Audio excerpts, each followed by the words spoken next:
Encounter of the first kind. A sighting of an unidentified flying object. Encounter of the second kind. Physical evidence of a UFO landing. Encounter of the third kind. Sighting of alien life forms. You are about to learn the startling truth surrounding the abductions of hundreds of innocent people by someone or something not of this world.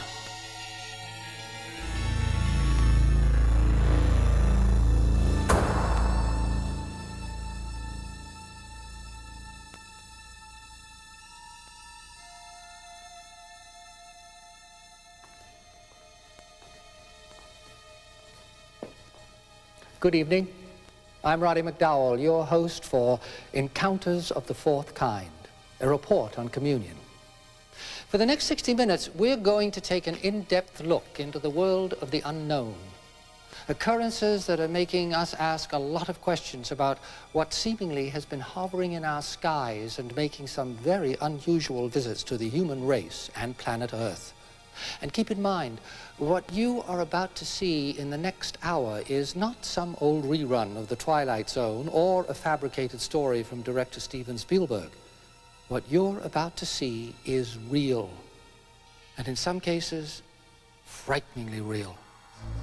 Author Whitley Strieber was a successful writer, living a normal life with his wife and child, until the impossible happened to him. All of a sudden, in the middle of the night of December the 26th, 1985, these small beings just trooped into the bedroom and carried me out of the room, into the woods. I went up into the air after I'd been sitting in a little circle in the woods with them for a few minutes. I ended up in a small gray room where they performed various physical intrusions, I would say, including putting a needle into the side of my head. It was this unusual experience, and many more like them, that led Strieber to write the best-selling book Communion and to open to a mass public the story that he wanted to share with others. Now, tonight, you will meet Whitley and his family and hear how these strange occurrences continue to haunt the Striebers' lives. Yeah, but that is only the beginning. We have also invited some experts in the study of UFO phenomenon to join us here in the studio to reveal that there's more to this UFO subject than the US government would care to reveal. Yeah, but first, what happens when you've had one of these experiences? What do? Who do you call? A good place to start would be with an organization such as MUFON, the Mutual UFO Network. The MUFON network's main job is to investigate reported sightings of UFO sightings that may only get one line of copy in your local newspaper. Well, sometimes I may, say, find an article in the local paper where somebody in my neighborhood, say in LA County, has a sighting that I think is interesting or worth looking into. If there are more questions that the paper hasn't answered, I will contact the individual if I can find out who they are and do my own investigation. Some cases, though, can become extremely complicated and involve devoting a great deal of time to the investigation. Generally, you know, on a lights in the sky type thing, you should be able to finish that one, say, in maybe 1 or 2 days if it's got any interesting aspects at all. But an abduction case, you might spend, or have to spend, a month or 2 on it to do all the things, say, that are necessary, the regressions and the analyzing of anything, going back and doing it again, perhaps. If a UFO investigator is lucky enough to explore an encounter where the witness snapped a few photographs of the sighting, a photo analyst is brought in to determine if the photos are indeed genuine. There can be a situation where if somebody hands you a photo and you look at it with your naked eye and you can't see all the information that's in it, it doesn't have enough contrast or something like that. If you knew how to look at it, maybe you could see it. For example, if there's a very faint line on the film, you might not be able to see it looking at it straight like this. So you tilt the film flat like that and you hold it in the right light and you rotate it around. If you can line up that line with your eyeball, then you can see it. Well, now photographic analysis can bring out that line and make it evident to anybody who's looking at it without any trickery, you might say. For example, take a look at this photo of alien spaceships surrounding this unprotected building. But when you spin the photo around, you discover that the sources are actually rivets reflected from the surface of a wet bridge girder with the building in the background. And could this photo, taken by a passenger on a train, really be an invasion of UFOs into New York City? No, it's only the train car's ceiling lights reflected in the glass window. But here's one that isn't quite so easy to explain. This is the initial publication of classic UFO photos taken by Farmer Paul Trent in the presence of his wife on May 12th, I believe it was, 1950. He got two photos. First, this one here, showing sort of the bottom of the object, and then this one over here, a side view. And then shortly after this one, within seconds, this object zipped off to the west. One search that would be made immediately for evidence of a hoax, since these lines up here in the photos are wires that ran between the house and the garage. Here's the garage over here, and the house, it can't be seen, but it's just on the right-hand side of the pictures. One could imagine somebody making a little model, tying it to a string, hanging it on the wires, and going out and photographing it.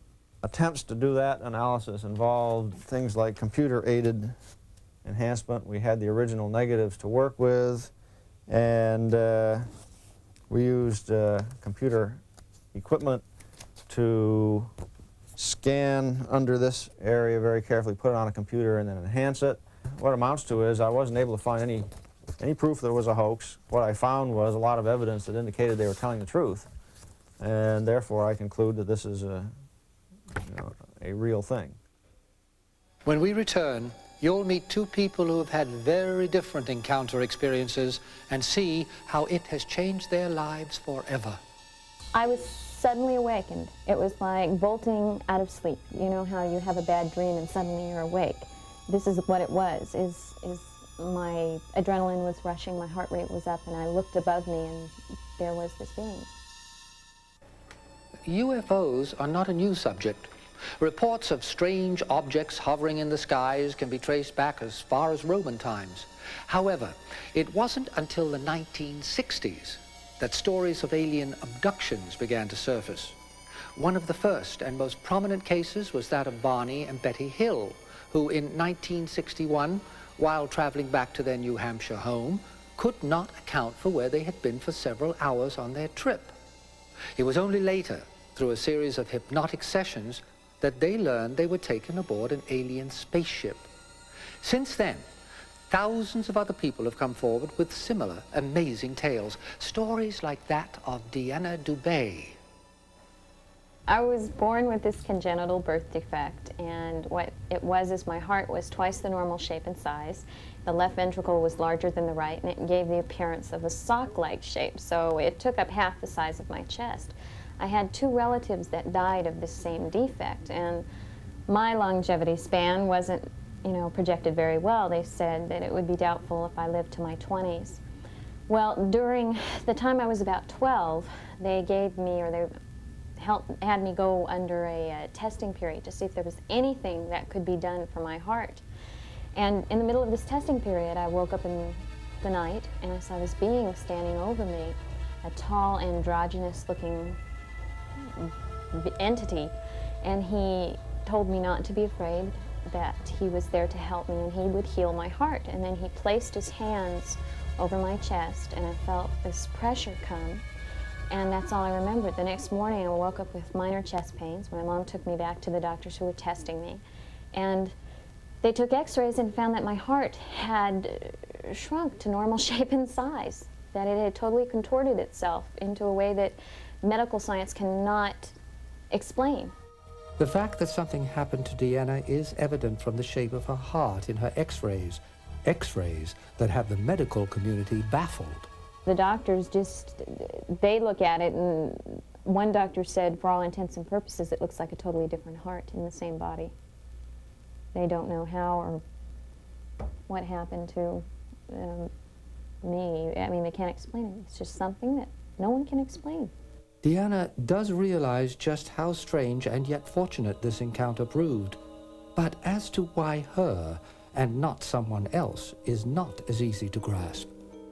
I really feel for the people who may be watching this and who have life-threatening illnesses, who pray for a miracle, pray for things to happen. I don't know why I was lucky enough. I can only be thankful to whoever, the universe or whatever, that I was. And I wish that everyone could be fortunate enough to have a miracle like this in their lives. Certainly one of the most intriguing cases of UFO abductions belongs to Betty Andreason. Betty's story, like so many of these cases, began with only a memory of seeing an unusual light in the sky. Well, I had conscious memory of a certain amount of the 1967 encounter. And I saw an article in a local newspaper put in by Dr. J. Allen Hynek's organization. And they were requesting any information concerning UFOs. And I thought, well, maybe that reddish-orange light had something to do with UFOs. I knew very little about the subject. What happened to Betty was revealed through a long series of hypnotic sessions. It was through these sessions that Betty began to discover that she had had contact with alien beings throughout her childhood. This was when I was 13 years old. It took place in Westminster, Massachusetts. It was in the backyard of my home. And I was going up into the woods, up some wooden steps my father had made, and I looked off to the right-hand side of me, and when I did, I saw it looked like a moon, but it was getting bigger and bigger and coming closer and closer to me. That's the only conscious memory I had of it at this time. And then under regressive hypnosis, I found out that I had been picked up by a craft at that time. But that wasn't the end of Betty's experiences with the beings. 17 years later, they returned. And this time, they visited her home. They told me that they needed knowledge tried by fire, and the only thing I could think of that was knowledge tried by fire was the Bible. And so we went into the living room, and I saw my mother and my children just sitting there in a state of suspended animation. As Betty made her way outside and into the spacecraft, she had little idea of what awaited her. The only part of the experience I didn't care for was the needles that the beings used on me. They said that they had to measure me and physically measure me rather than examine me. When they did, they thrust a needle into my left nostril up into my head, and I felt it break through. It was very painful. Betty's amazing story can be read in the books The Andreason Affair and The Andreason Affair Phase 2. Unfortunately, the story hasn't ended there for Betty. Bob Luca, Betty's husband, believes both he and Betty are continually being monitored by unusual flying objects. Only this time, it might be from our own government. I couldn't help but notice that these aircraft were all black. They were totally unmarked. They showed no numbers whatsoever, and they flew at extremely low altitudes, all of which are illegal. It got to a point where even some of our neighbors were documenting these flights. So we thought, well, maybe it could be coincidence, maybe we're just in a flight path. But within a year, we moved to another home in Cheshire, Connecticut. Within 2 days of the time we moved to Cheshire, Connecticut, these flights of helicopters started to come over our house, even did figure eights at altitudes sometimes less than 200 feet. Could these mysterious black helicopters be part of the government's plan to keep an eye on Betty and her husband, to stop them from spreading the word about UFO experiences? When we return, we'll be talking with some experts in the UFO field who do believe the U.S. government knows a little more than you might think. There's three things that I'm absolutely certain of right now. One, the phenomena, the craft is real. Two, the beings are very real. And three, this government has lied to the people of this country for over 40 years. Those three things are absolutely certain.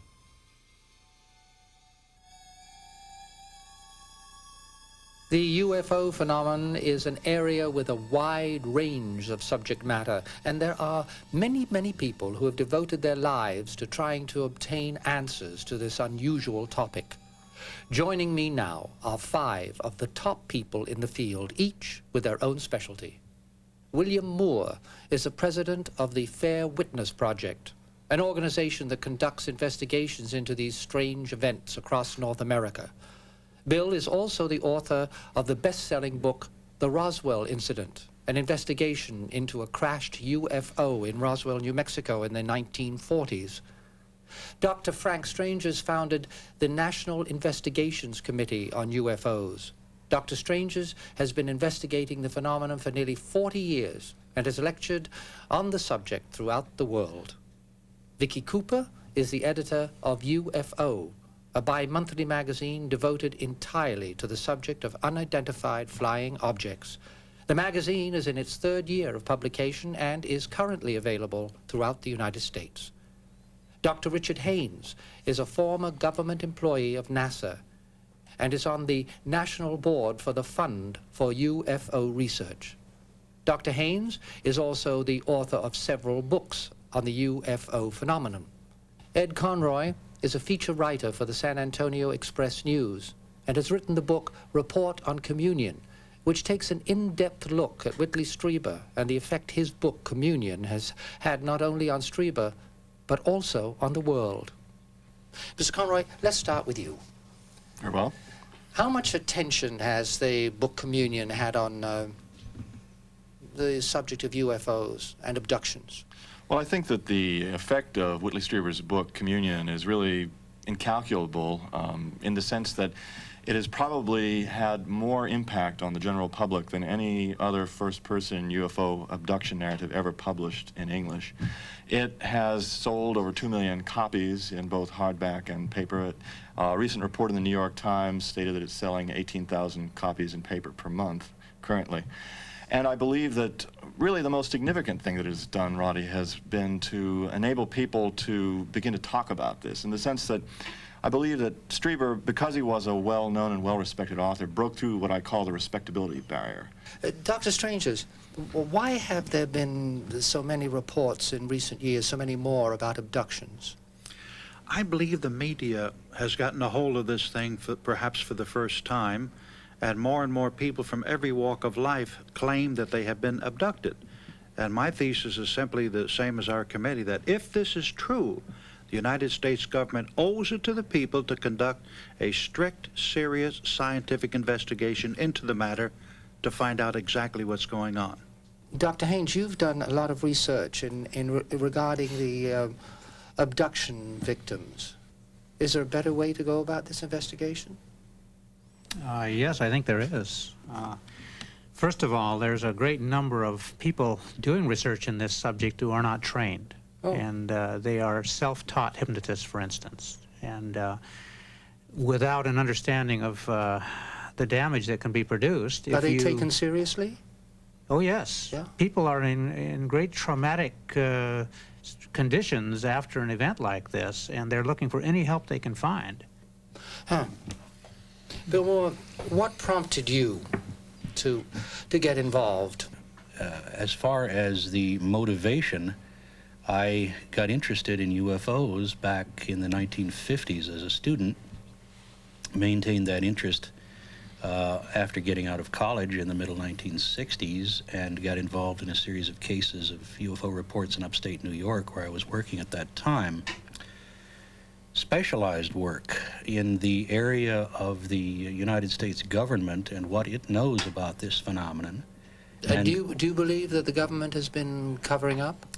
Well, it's not a belief system. I believe that vanilla tastes better than chocolate.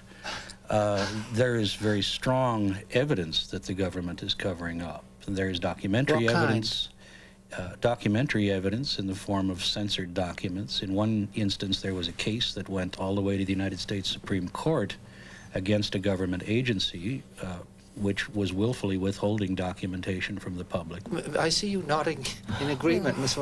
As a journalist and one who's trying to get straight information to the public about a very bizarre and hard to understand subject, disinformation and the counterintelligence infusion of getting people off the track, and I'm certain that journalists are a part of that, make it very difficult to do my job, getting the right pieces of information, accurate information. Do you think it's just this nation, or is it other nations? I absolutely think it's worldwide. And I think we're dealing also with a political espionage game that's right within the UFO field. Dr. Strangers, I understand that you were contacted by people in Russia recently. Yes, I received a phone call from the Soviet news agency TASS, and they wanted my point of view as far as the UFO landing outside of Moscow. And the following day, I got a call from the University of Moscow, and the gentleman was quizzing me very, very closely as to how that particular landing related to certain landings in the United States. And he said, do you have any advice? I said, well, if I was in charge of it, I would take each individual witness alone, by himself, individually, question them thoroughly, and then question them collectively, and then draw your bottom line and see what you have. Dr. Haynes, do you believe that these beings are trying to make specific contact with any of us? That's posing the question in a very difficult way to answer. Oh. Because I've done it again. Because I'm not yet convinced that we are being visited. I have not yet come to that point of view, and I'm trying to look at the evidence and draw appropriate conclusions. But I think it's premature to say that. There isn't enough evidence yet. Not as far as I'm concerned. To quote our friend Carl Sagan, there are billions and billions of planets or star systems that might be capable of supporting life. Miss Cooper, can you give us a little background on the Roswell incident? Well, as brief as I can, I'll try to, but actually Bill is more the expert in that. On July 7th, I believe it was, 1947, a rancher in Roswell, New Mexico, a little town, found some very strange debris that looked to him as if it might be a problem that was beyond his authority. And so he went to the sheriff at Roswell and suggested that it may be, the sheriff did, a military problem. So that he, the sheriff in turn, went to military authorities. The Army Air Force subsequently came by. Would you like to take it from here, Bill? It was a physical, you wrote the book, it was a physical evidence. There is some military documentation to suggest that this occurred. In fact, the very first press release that was put out by the Army Air Force at Roswell on the 7th of July, 1947, stated unequivocally that the Air Force had, in fact, recovered the wreckage of a flying saucer. That was their words, not mine. And that made world headlines. The next day, General R.M. Ramey of the 8th Air Force, on orders from the Pentagon, countermanded the story, said it was all a big mistake, that it had been nothing more than a misidentified weather device. The man who gave that story to the press, the adjutant to General Ramey, General Dubose, still living today and a man in his 80s, has stated to us that the whole weather device story was nothing more than a fabrication designed to get the press off of their backs. Were beings actually seen at that incident? According to witnesses, there were bodies found on the ground. 4 bodies. Mr. Conroy, as a newspaper man, do you suppose one of the reasons the government is covering this up is that they're afraid the public won't be able to handle it? Well, naturally, I think the thing that needs to be pointed out, however, is that there is a lot of cooperation in cover-up from the press itself, in the sense that there is a tremendous fear among professional journalists to cover stories of recognizable importance, shall we say, against attaching themselves in any way whatsoever to a subject that has so much ridicule associated with it. And there is still a general flippant attitude among many of my colleagues towards this subject. And it's really, I think, based much on fears of losing their class status as serious journalists. And so I think that we ourselves bear much of the responsibility for the problem. But I want to thank all of you very much for sharing your thoughts with all of us. It's been intriguing. I've loved it. And I want to wish you all the best of luck as you continue to search out your answers on this phenomenon. Thank you for being here. Thank you very much. You're welcome. And when we return, you'll get a first-hand look at the circumstances surrounding the amazing story in the book Communion. The story behind Whitley Strieber and his book Communion is certainly as frightening as it is interesting. However, what many people don't realize is that the area where Strieber's cabin is located has been a hotspot for UFO sightings for years. Dr. J. Allen Hynek was the world's foremost authority on the UFO phenomena. He investigated this case personally with me. Dr. Hynek considered this the most important case in the history of UFO research. Why? Because there were so many quality witnesses and so many witnesses. Philip Imbrogno's book, Night Siege, details the thousands of reports of strange objects in the skies in the area known as the Hudson Valley, which compromises areas of upstate New York and Connecticut. The witnesses in the Hudson Valley reported that over the past 5 years, they have been seeing an object which is very well lit, sometimes in the shape of a boomerang, sometimes in the shape of a circle, and it's reported to be the size of a football field or greater. One eyewitness, however, has provided much more than the standard verbal descriptions to investigators. This is a video that was made July 24th, 1984 in Brewster, New York at about 10:15 p.m. Here it's moving behind a pine tree and his camera is going out of focus. When it emerges from the other side of the pine tree, the lights have changed. This time there's more of them. As the Hudson Valley sightings continue into the 90s, certainly one of the most publicized and famous cases belongs to author Whitley Strieber, whose cabin in upstate New York was, and still remains, the setting for one of the most bizarre cases in the files of the unknown. Strieber's encounters with what he calls the visitors first came to the public's attention in the best-selling book Communion, and later its follow-up, Transformation. Both book jackets feature that now familiar face. Throughout the world, there is a certain type of face, a being that's seen again and again and again, with a long, thin face and big black eyes. Sometimes the head seemed quite big, as in the Betty Andreason case. Others, like in my case, they seem smaller and the beings are taller. But that basic configuration, that basic sort of non-human configuration, seems to be repeated again and again and again in experiences all over the world. Dr. John Gliedman is a psychologist in New York City who has talked with and examined dozens of abduction victims, including Whitley Strieber. The one thing that I believe is that Whitley has had intense, complex, and immensely scary experiences, the ones that he's described. What exactly has been going on? As I say, I lack, well, I have to sound like a computer, insufficient data. The book Communion is about much more than the beings. It also profiles Whitley and his family fighting to keep their sanity under some pretty bizarre circumstances. This is ridiculous. They were small, bluish skin, and there were others. Long, thin faces and big eyes. And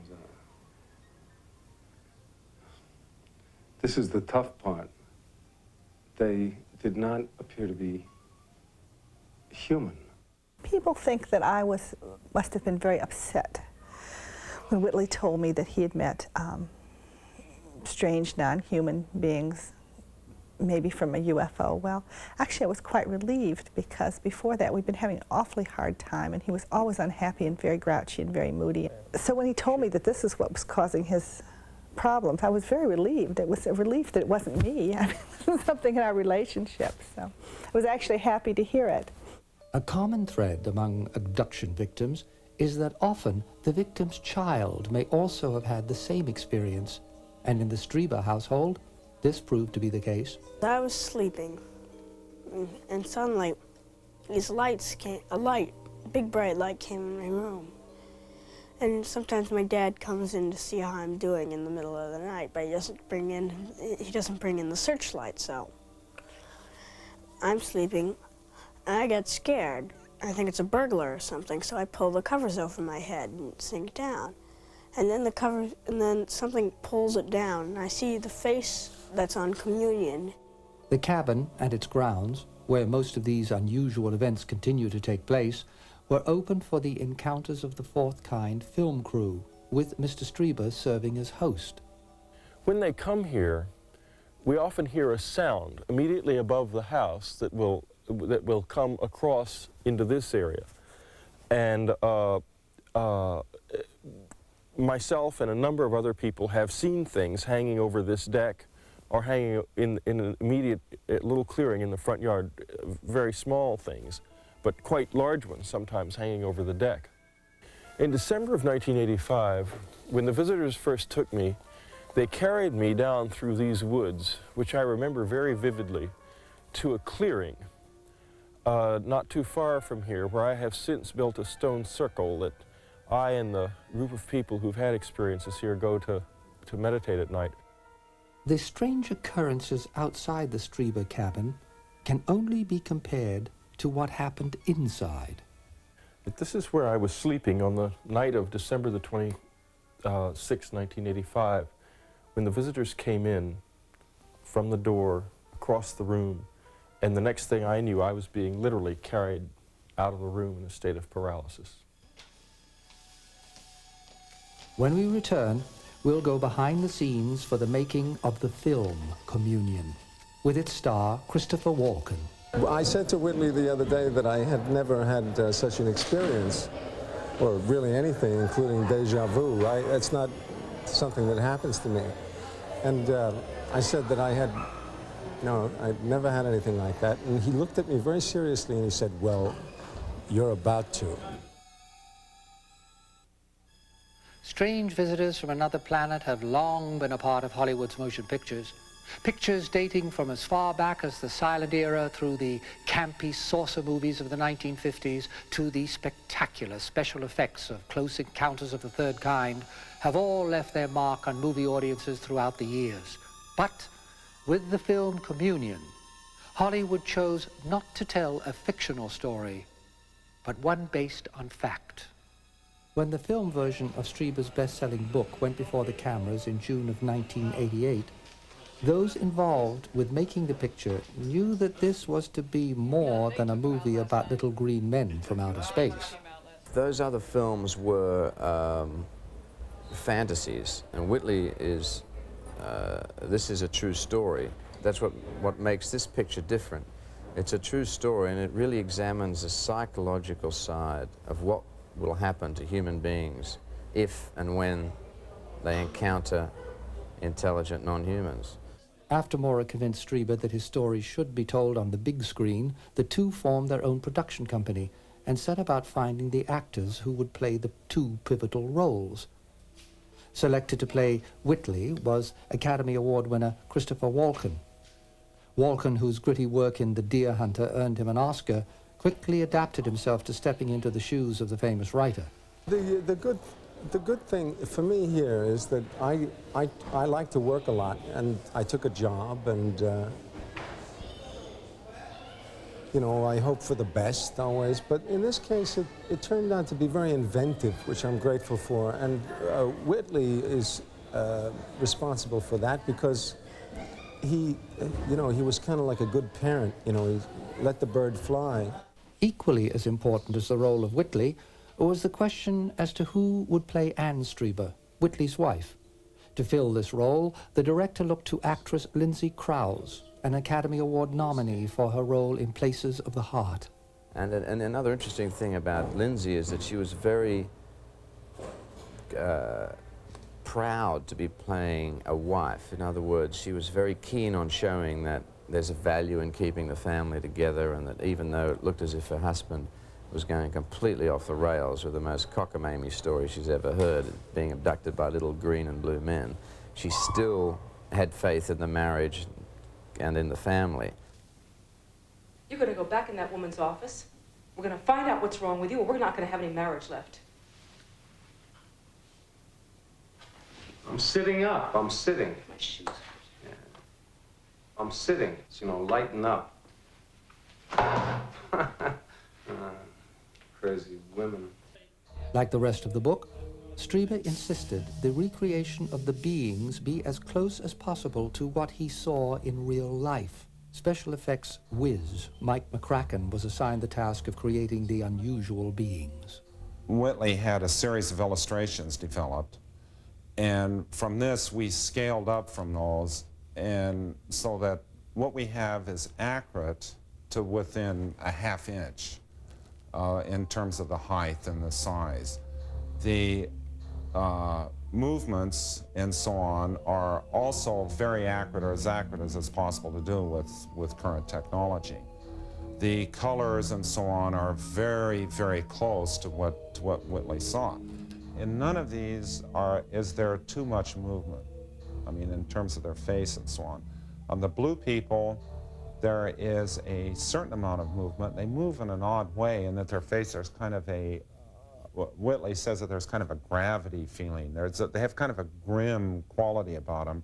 And for those actors inside the costumes, it sometimes proved a long day. Yeah, hi-ho, it's off to work I go. Boy. Getting into the costumes was only the beginning of their problems. Once in, they sometimes were required to stay in the outfits for a period of up to 12 hours. This, coupled with working on a hot smoking set and trying to gracefully abduct Christopher Walken from his bed, proved to be a real challenge for the little people. Take after take was shot to allow Philippe and the editors a wide choice to use to convey this integral part of the film.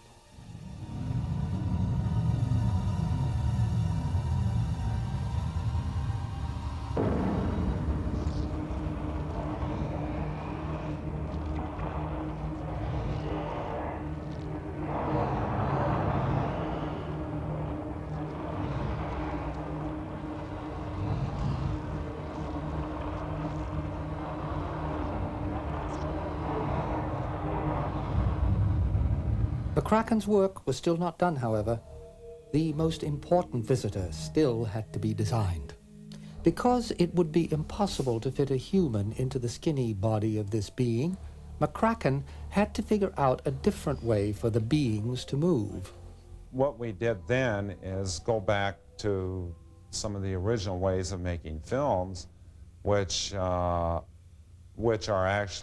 actually seem to be low-tech, but are very appropriate for the circumstance, which namely just wires, flying them with wires. It creates problems filmically in terms of hiding the wires and so on, but for this, because it was very carefully controlled and so on, it just worked great. And so what did Mr. Strieber think of Mr. McCracken's final creations? When he saw the communion figure for the first time and saw it moving, it was like suddenly his face just went white. He had a shocked look on his face. And it took him, I sense that it took him like the rest of the day to recover from this. So it was that there was a kind of trauma, even in seeing the reproduction of the figure. Strieber believes there might be more to the being's face than what appears to the naked eye, a possibility that is explored with some thought-provoking scenes in the film. Ultimately, though, Communion, the film, is more than just a look at the uninvited guests visiting the Strieber household. So the film is very much about a family under pressure and how the family sticks together under the stress of these incredible events. So the story is about a family, and that's dramatized, that's come up very well. It's not a special effects picture. It's much more a picture about human emotions, and it's really a psychological thriller about someone who thinks they're going crazy.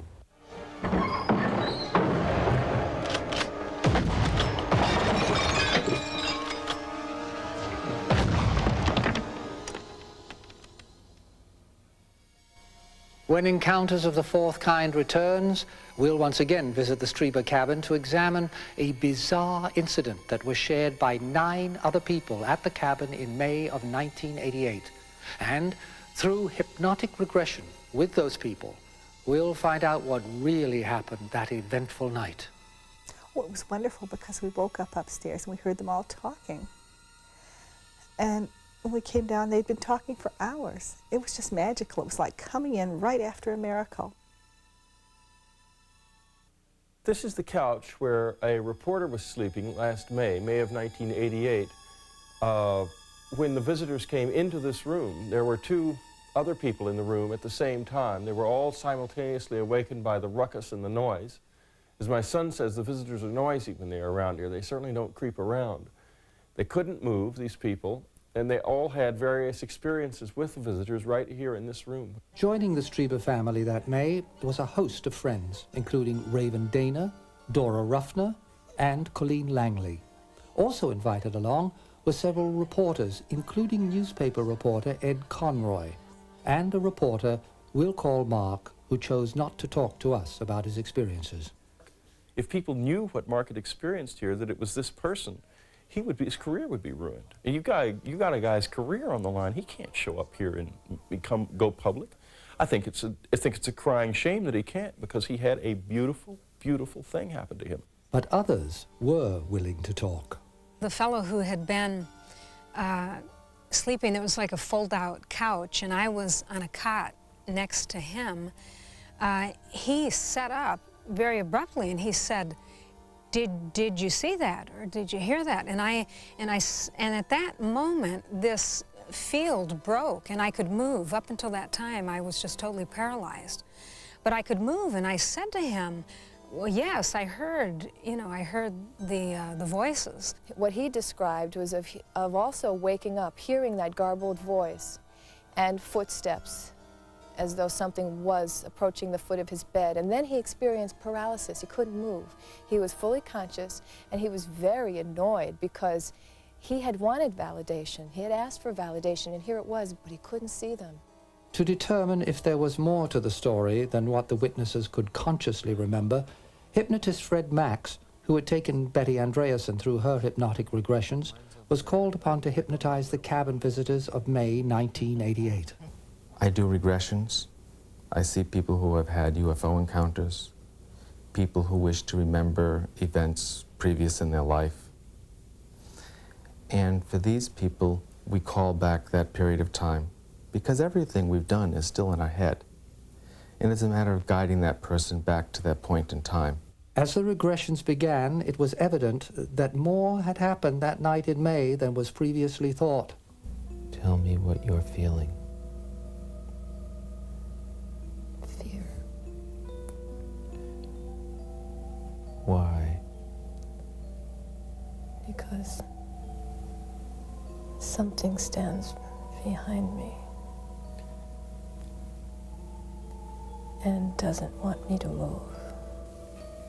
Are you seeing anything else? Seeing the stone circle. Okay. And what is that? Stone circle is a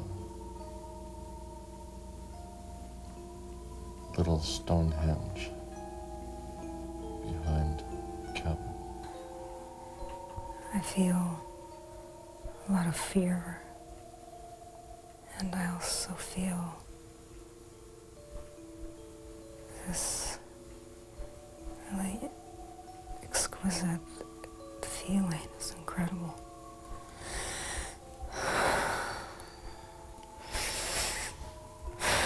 Relax more.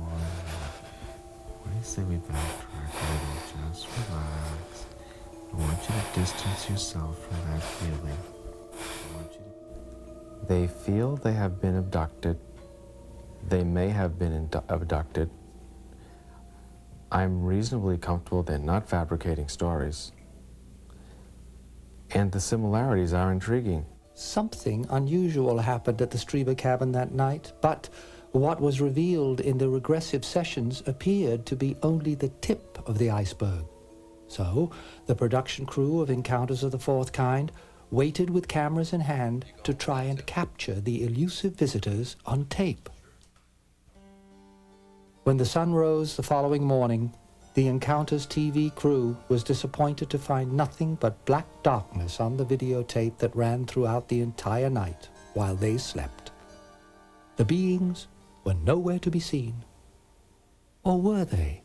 A very small, about maybe 4 feet high being with very round, very dark eyes came through the window. And the most interesting thing was that there was no real fear, just at first a jolt of shock, but I felt in tremendous rapport with the being, who raised his hand, his right hand. and I felt the weight lift just slightly from my body. I kind of propped myself up on my arm, and I also lifted my hand, and we touched palms. What happened at the Strieber house that night? A dream? An elaborate stunt put on by Whitley Strieber? Or the truth? When we return, we will try to answer those questions. You know, it's no secret in this that something happened in here last night. But you have no physical validation. All you have is a roll of film that's just totally black with a few funny noises on it. Big deal. So what am I to say? Except that you personally, as a human being, know something happened, but you can't validate it. What has happened to the Strieber family and to thousands of people who've had similar experiences may never be completely accepted by the human race until the beings are ready to make themselves fully known. Meanwhile, the rest of us can only keep wondering, waiting, and hoping for that definitive answer to the question, are we alone? Until then, I'm Roddy McDowall. Good night.